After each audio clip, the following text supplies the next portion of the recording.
आज की हमारी अगली ताल है धमार ताल। आप लोगों के 12th क्लास के सिलेबस में है धमार ताल।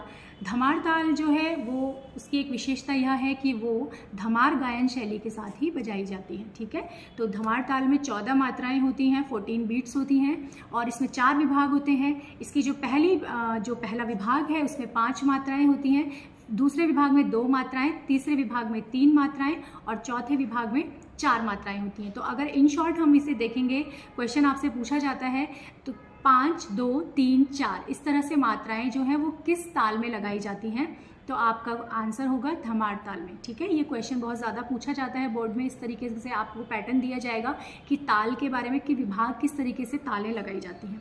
तो धमार ताल में 14 मात्राएं होती हैं, इसमें 4 विभाग होते हैं। इसकी जो विभाग हैं उनमें 5, 2, 3, 4 मात्राएं लगाई जाती हैं। इसको धमार गायन शैली के साथ बजाया जाता है।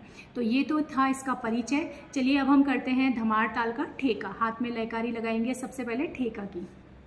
किस तरह से लगाएंगे देखिए, क धी ट धी ट धा आ ग ती ट ती ट ता आ क। देखिए इसमें एक चीज़ का ध्यान रखना है, इसमें इस ताल में जो है हम लास्ट फिंगर तक जाएंगे, यानी कि 1, 2, 3, 4, 5 जो बीट्स हैं, तो 5वीं जो बीट होगी वो आपकी लास्ट फिंगर पे जाएगी। ठीक है, इस तरह से इसका ठेका लगाएंगे। अब हम इसका ठेका दुगुन और चौगुन की लयकारी एक साथ लगाएंगे। देखिए कैसे, क धी ट धी ट धा आ ग ती ट ती ट ता आ। क धी ट धा आ ग ती ट ता आ। क धी ट धा आ ग ती ट ता आ।